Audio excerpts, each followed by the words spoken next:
Joining us now to do his 5 stories as we do this massive amount of news with as many of the co-hosts of the Cultural Hall as we can, Mr. Mair, welcome. Welcome. Wait. Thank you. You're welcome. I don't know how to respond to normal people. No, I always love that. I listen to a lot of talk radio, and it's my favorite whenever people mess that up. So thank you. You're welcome. Did it. I'll always mess up for you. Yes. And I know that you wouldn't otherwise. You do it only because I love it. Otherwise, you would be perfect. That's why I always get the Cultural Hall ending correct. Yeah, exactly. The haircut is high and tight. You're looking sharp. Thank you. We're not doing much opening exercises unless you have something really pressing you would like to talk about. No, I don't really have anything going on. Okay. I will say this: if I'm ever in the Texas area, know that I am going to bring my Cupid costume and come give you a singing telegram. Oh, you totally need to. If you were here, I would have totally hired you to come sing to my wife. Yeah. Which you've never met yet. Oh, someday you'll have to meet my wife. In fact, I'm convinced, just so you know, that I don't have one. Yeah, not a real person. Yeah, well, she would probably disagree with you. Well, sure. If she were a real person, she 100% would. She's a model in South Dakota. Here's her picture. I got one of those big stand-up full-size pictures, and I just put my arm around her for Christmas pictures every year. You found it in the trash after a wedding ceremony in Utah, and it's just a sister missionary. You're like, sure, that'll be my wife. We'll take that. I keep getting older; she stays the same. She's like, yeah. There are many jokes that we should move on from right now. Okay. Story number 1. Okay, I'm going to make you feel bad about yourself if you're a temple recommend holder. How do you feel about that? I mean, so put it in context. Let me put it in context. Like, I grew up in Ogden, Utah. Everyone knows, and I often would complain when the temple would go shut down for cleaning or maintenance or whatever, because I had to drive all the way out to Bountiful or up to Brigham City. That was terrible. No. And with that complaining, I didn't go as often as I really should have. So I moved to Texas, and right now it takes me 2 hours round trip, or 4 hours, altogether with both trips, plus the time it takes to the temple to go. And so if you feel bad, if you don't go enough in Utah, hopefully I make you feel bad for me living in Austin, because it's quite a much more of a sacrifice. But I'm going to even make my sacrifice feel awful, because there is a little remote island, and it's located in the basically the triangle between Tonga, Samoa, and the Cook Islands.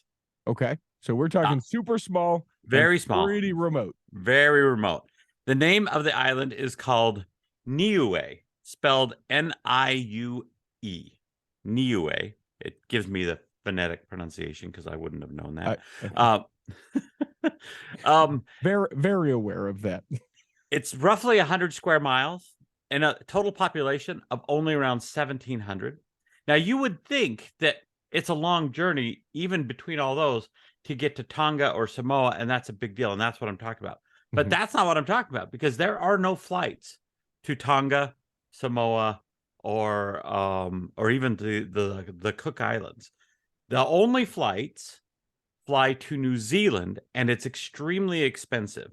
So expensive that only in January was the very first, and they only have a branch on the island, branch temple trip since 1996. They were able to take, and they are not part of the Tonga or Samoa Temple District. They are, because of the only flights to New Zealand, they're part of the Hamilton Temple District. And so if you didn't feel bad about not going, I hope you feel bad about not going more now. So it's about 1,500 miles to get there, or 2,400 kilometers. That's how they would say it.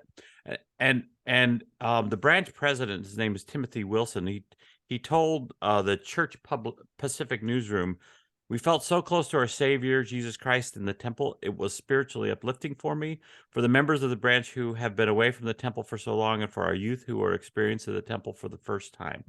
And I just think it's quite an impressive story that they've this branch, they saved up their money, which they have very little, by the way. They don't have much industry there.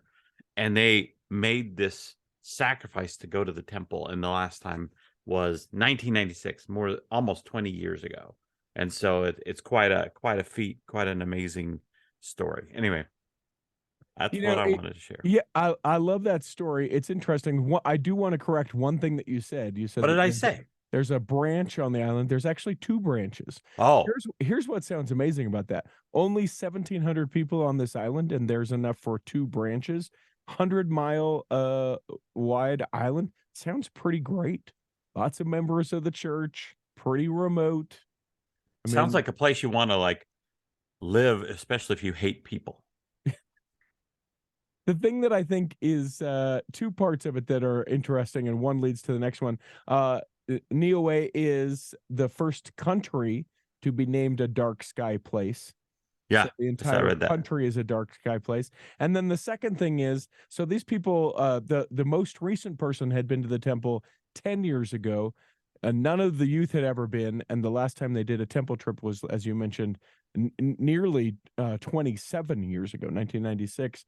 But you have to wonder if, they go in January and they're like, this is great. And then the announcement that there are changes to the endowment session just a couple of weeks later, you have to wonder, this is me, if they're like, what? Come on. Now I got to go back and see what these changes are. Changes by 2 weeks, which would you lead right into my next story, right? Yeah, yeah, and I'm sorry that I did that. I'm trying to be hands off in this, but story number 2.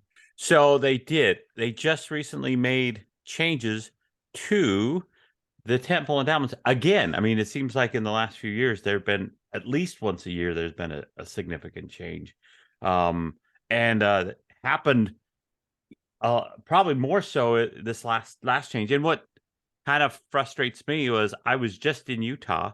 Mm-hmm. I went to the temple, and then they announced the changes, and they're all new. And I'm like, now I gotta go get myself down to San Antonio to go to the temple to see what these new changes are. I mean, my wife and I were talking about that. So yeah, you take her on an afternoon date. You go to the temple. You get something nice to eat, and then you say, "Babe, let's stay overnight down here. It's very romantic." Then you drive home in the morning. Do it. Come on, Mr. That's right. Mair.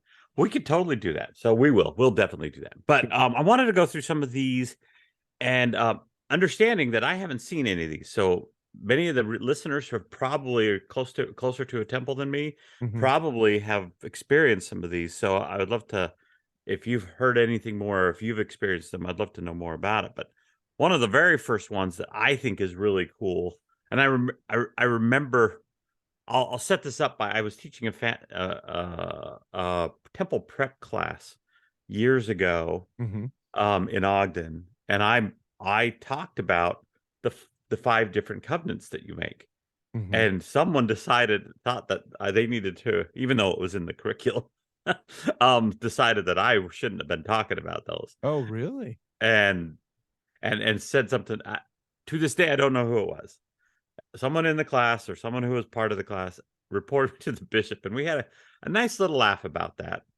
But which, by the way, my next lesson was about what we can talk about, what we can't talk about, just for fun. Anyway, so informed consent is very important, and knowing what you're getting into before you walk in the doors is now part of it. So you'll be able to, people will feel free talking about it. Elder Bednar, in a recent conference talk in 2019, talked about the 5 covenants.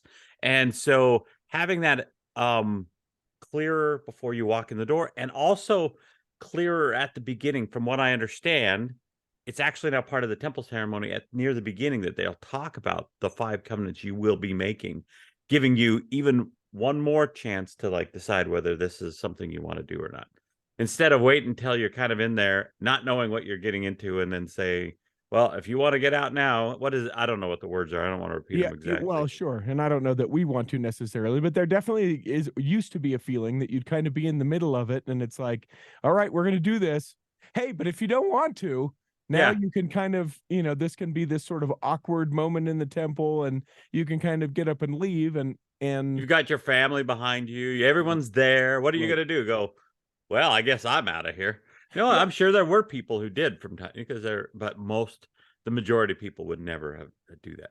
Well, and I appreciate that it really is just that information around it so that you can make the choice, because I mean, you would hope that everyone that is going to the temple is ready to be able to make those covenants, but you could very well be a very, a righteous person that as you get there, you Well, and hear it about gives the you the ability covenants. to let's say you have a misunderstanding what the law of consecration is, which many people do. Sure. Whenever I teach the law of consecration, I always teach it from the perspective. I would make people go in and tell me when the law of consecration was repealed. I always Uh-huh. ask people to Uh-huh. do. Then they start looking for when the United Order was stopped. Sure. But in their mind, they're thinking of them as the same thing, and they're Right. not. And so I always like to do that to show the point. There's the law of consecration is not only is it still active today, it's part of our covenants in the temple. It's Right. very important that we remember that. So having those misunderstandings clarified about what the law of sacrifice is, what the law of the gospel is, what am I committing to, Right. and knowing that before you go in. That's out of all of these, to Uh-huh. me, there's some really cool other things, but especially when we get into witness couples and Adam and Eve and that stuff. Uh-huh. But all of these, the most important, in my opinion, is that informed consent. Yeah, Right. I like that. I like that. Here's what it is. Here we go. For the sake of time, because we got lots of co-hosts doing lots of news articles. Yep. We'll go quick.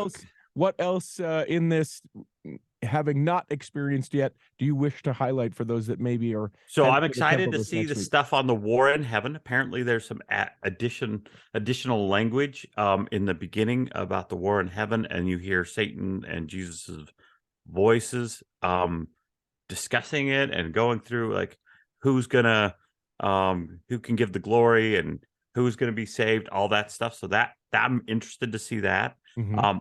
I want more clarification around that too. Very little touching. That's Mhm. one of my favorite things about this. I hate hugging. I hate touching. I'm not a big, except for obviously my wife and whatever. But Sure. And I don't. me when you're in town. I get it. Go Yeah, ahead. yeah, and I don't love it, but I'll hug you. You Sure. know, but but that's not my favorite thing. So it's much better if we just don't have to touch each other. And some of that is because they've added the witness, which leads to another one. There's no more witness couple. That's going to be weird. Yeah. So apparently that's going to be symbolic from the screen. You don't need a witness couple to show, because that's kind of brought out of the old live sessions. You need to have someone that represents everyone else, and so that was kind of that. Apparently, Adam and Eve have where before they had a point when they didn't show back up again. They're gonna be throughout the video to the end. In fact, they're gonna be in temple clothes. On the, I don't want to call it a video. It's almost a slideshow nowadays. Mhm. But in the presentation, um, and this is the one I think. Loud laughter. Apparently, that language has been changed. Mhm. Now we Which can is laugh as loud as we'd yeah, like. yeah, laugh is. But what they've changed it to is, and because it's much more explanatory of what the intent is, unworthy thoughts and actions. Yeah. More Totally. specific. Yep. That much more specific. You don't have to get into this weird thing and be told that you're laughing too loud. And that's I had a mission companion who told me I was laughing too loud. Quiet. And Quiet we had a nice conversation about that because he had no idea what it meant. So Sure. anyway, here's the overall thing. There's better gender equality from what I understand, conversation, and even more so, there is more symbolic representations of Jesus Christ, and they're not as cryptic, right? Mm. When I say cryptic is probably not the best word, but they're easier to understand. Yeah, easier to understand. So I would love to know everyone's comments who can go, and maybe in a few weeks when I have gone, we can talk about Sure. my impressions of that there. So Yeah, I think I'm gonna go next week. So I'm gonna go great. check this out. And I always err on the side of not talking very much about it at all. So I appreciate you being willing to talk about it. And I don't think you overstepped anything. But I am interested to kind of see and experience it myself. and I'm making my dad take me to lunch. That's how There I'm you doing. go. Dad, let's go to the That's temple. Take me to lunch afterwards. perfect. That's what dads are for. Yeah. Do For you good do times. the whole fight thing about, oh, I'll get it, Dad, and he's like, no, no, no, or do you just Oh, say, no. nope, Dad Nope. just takes the Nope. care? I just tell him and then he does it at this point. It's very nice. Well, that's a good dad. Good dad. Story number 3. Former um guest on the Cultural Hall, Richard Elliott, the principal organist of the Tabernacle Choir at Temple Square, recently performed a concert in Nevada County, and as on January 28th and 29th. So he's really getting out there.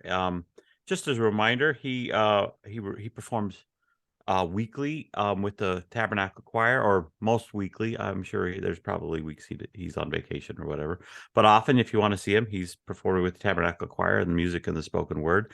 Also, I think he's one of the primary. They have the daily or weekly show called Piping Up, which I usually watch once a week, but I think it happens more than that. And so you can see that on YouTube. But he does get out beyond YouTube and the Tabernacle Choir, and he does do concerts. And so there was a free concert, and something I learned about him that maybe it was on the Cultural Hall episode, but I didn't pay attention or whatever.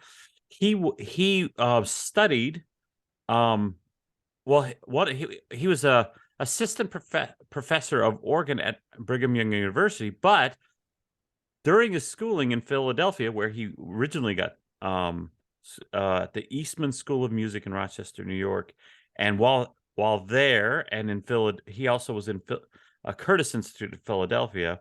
While he was in Philadelphia, he was the assistant organist at the John Wanamaker department store, now Macy's.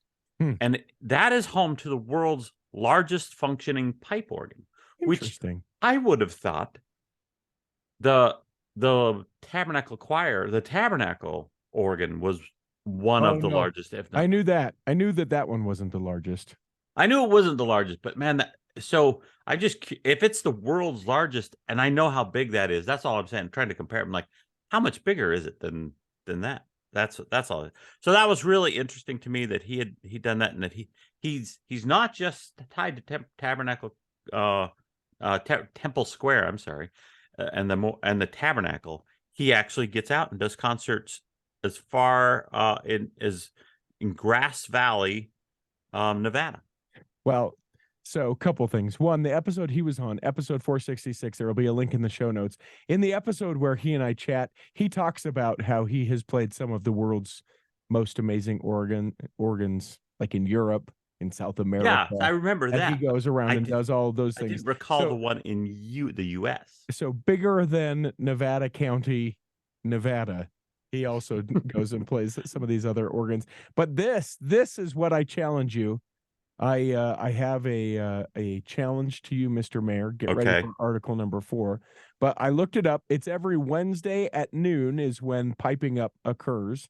It's not always Richard Elliott. This last week it was Richard Elliott. This coming week it is Andrew Unsworth. Let me look at what his name is. Joseph Peoples is what it looks like his name is. Yeah. And they sort of switch things around. Here's the deal. You can go to the tabernaclechoir.org and you can request an organ piece to be played. And if they play your request, they may get $400. No, they may put your picture as part of the stream. Ooh, they should give t-shirts out. Yeah. I requested this song from the Tabernacle organ, and all I got was this lousy t-shirt. We should totally make these organist celebrities. Andrew Unsworth, Richard Elliott. We should totally make them celebrities within our community. And what was the Joseph Peoples, and there's probably more. Yeah. We need to like pump them up. We need to create like baseball cards, only organ player cards, trading cards. Jeez. Yeah. Yes, we do. We totally need to do that. Story number 4. Okay. Have you ever wanted to be a senior missionary and wanted to know? When I'm older, I've wanted to. So there are some pretty cool needs for senior missionaries around the world. And if you've ever thought maybe, I don't know, but I'd really want to make sure I'm in a good place, there's a search engine on the church website. We'll put it in the show notes. You can find the perfect need that you can fill, and it'll tell you the cost to go. It'll tell you everything, as much as they can about it, let you consider it, and even set up at a time with your bishop to go in and have a chat about it. Let's talk about it. And it's on the church website. You can find it that way. We're going to put a link in the show notes. But you can even select by how much someone, like if you're like, hey, I want to serve where I'm needed, you can set it to, these are critical, these are high priority, or these are low priority. You can set it to that. You can search by region.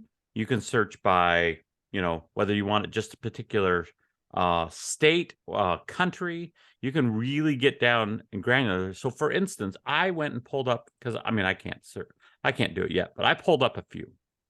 So if you want to go to Hawaii and be a women's service program missionary, the cost is per month about $38.50, and that's including insurance. So if you hit additional details, it'll even break that down for you. Housing is $1,400. The personal, probably food and everything else that you need, is about $1,300. Transportation is about $390, and the insurance is $730.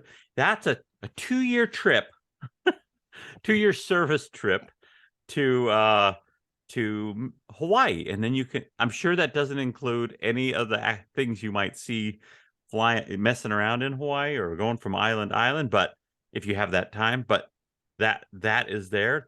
In Australia, in my old mission, I could go be an office specialist, and they need one. It's critical right now. They need an office specialist in Australia, the Australia Perth mission.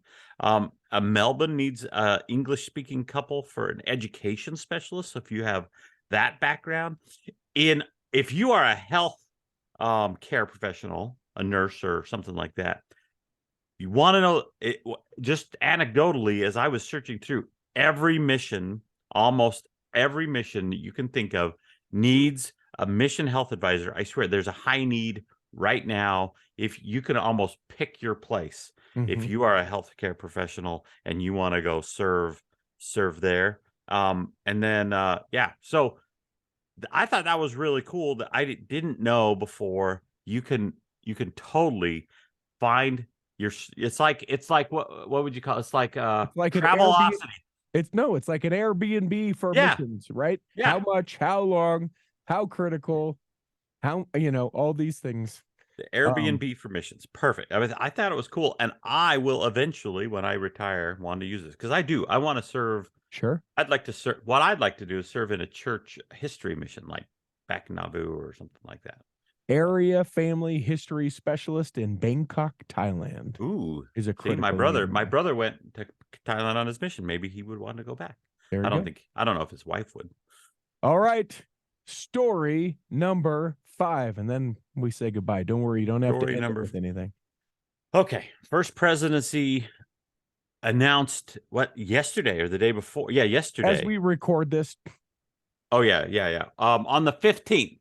Thank you. So you can tell when we're recording this based on that. On the February 15th, the first presidency announced that on Easter, the Easter sacrament meeting will only be a sacrament meeting.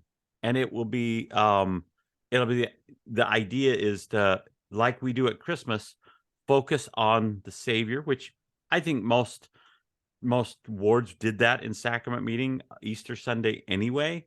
But this was a very specific focus towards that. I think it's funny because I think if you were to go back and tell a lot of members that, first of all, we'd only have 2-hour church, and every Christmas and every Easter, we tended to only, if Christmas falls on a Sunday, or if on Easter, that now we don't do the second hour at all, and that we now do sacrament. And I think a lot of them would probably think we're being, you're soft. You're soft, Latter-day Church. Exactly.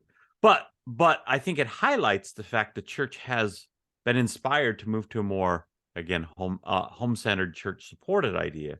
Mhm. And there are times, this is what I think is cool. There are times like Easter and Christmas when it is much more, you'll get much more out of being together as a family and focusing on the Savior at home than you necessarily will in a priesthood class or in a relief society class. And so the sacrament meeting becomes the focus of the day, the ordinance and the reason we're there.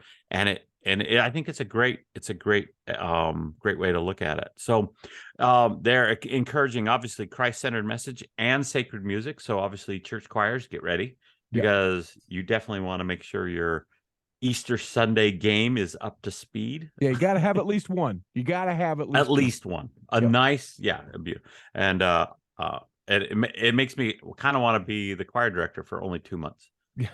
For the next 2 months. For the next 2 months. Then after that, I don't care. Anyway. So it's interesting to me that the perspective that is part of the story you didn't bring up, or not very much at all, which is invite your friends, because it will be just a general Christian message. Here locally where I'm at, they have already tripled down on this will be a message about Jesus that all of Christianity will be able to access. Let the Mormon church in the neighborhood be your Easter observance of Christ. That's awesome. Yeah, I did leave that out because I had my own point of view. Yeah, yes, you did. And that's what we appreciate about having you here. You don't have to end it. We don't have to take a break. Mr. Mair, continue to look handsome, my friend. Thanks, man.